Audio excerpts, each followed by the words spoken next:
Então, a exaltação de Cristo nos incentiva a andarmos no caminho da cruz, que é o único caminho capaz de produzir a unidade verdadeira e perfeita comunhão. Os irmãos lembram por que ele pôs isso aqui? Está no meio da exortação sobre a comunhão, o caminho da cruz. Que isso nos encoraja, nos encoraja. Foi feito assim com o Filho de Deus, e a Bíblia nos promete que nós também seremos glorificados, que nós estamos sentados juntamente com Ele nas regiões celestiais. E o Senhor dará a parte que nos cabe no reino. Ele sabe a parte que nos cabe. Nenhum de nós tem méritos, mas é aquilo que Ele operou nas nossas vidas. É aquilo que de Cristo foi formado em nós. E o Evangelho consola aqueles que estão sofrendo com os pecados do mundo, as perseguições, as aflições, os sofrimentos, da mesma forma que nos incentiva a tratar os nossos pecados. O egoísmo, essa busca por glória, ambição, essas coisas terrenas que destroem a unidade. O Evangelho nos leva sempre para essa glória futura, para a esperança da ressurreição.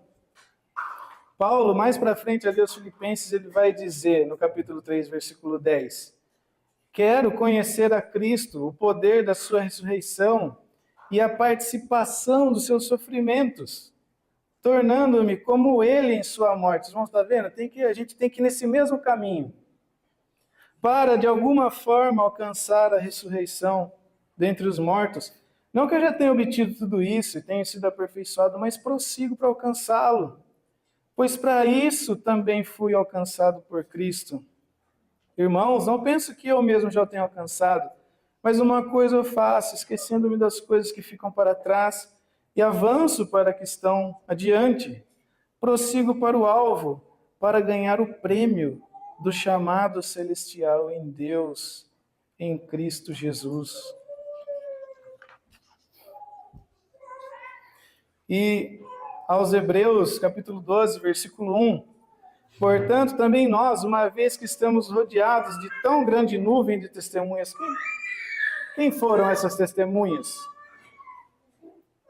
Aqueles que andaram nesse mesmo caminho aqui. Paulo está falando dos heróis da fé, aqueles que foram cerrados ao meio, que esse mundo não era digno. Eles andaram nesse caminho do Filho de Deus, de cruz. Era a nuvem de testemunha. Ele fala assim, livremos-nos de tudo que nos atrapalha, do pecado que nos envolve, corramos com perseverança a corrida que nos é proposta, tendo os olhos fitos em Jesus, autor e consumador da nossa fé. Não é isso que Paulo está falando? Olhem para Jesus para vocês terem unidade. E pela alegria que lhe fora proposta, suportou a cruz, desprezando a vergonha, sentou-se à direita do trono de Deus.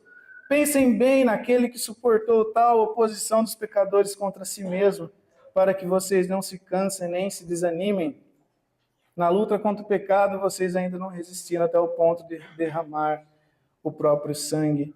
Vê aqui Paulo, a sua própria luta interna, e aqui aos Hebreus contra as perseguições, a proposta é a mesma, participação nos sofrimentos de Cristo e aguardando o prêmio do chamado celestial em Cristo.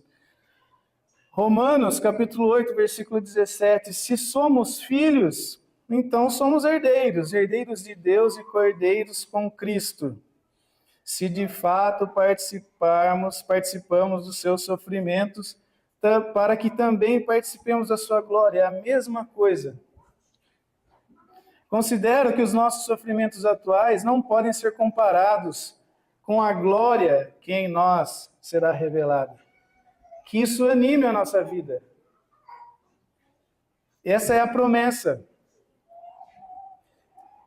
1 Pedro 4,13. Mas alegrem-se à medida em que participam dos sofrimentos de Cristo, para que também, quando sua glória for revelada, vocês exultem com grande alegria. 1 João 3,2. Amados, agora somos filhos de Deus, e ainda não se manifestou o que havemos de ser, mas sabemos que quando ele se manifestar, seremos semelhantes a ele, pois o veremos como ele é. Todo aquele que nele tem essa esperança, o que ele faz? Purifica-se a si mesmo assim como ele é puro.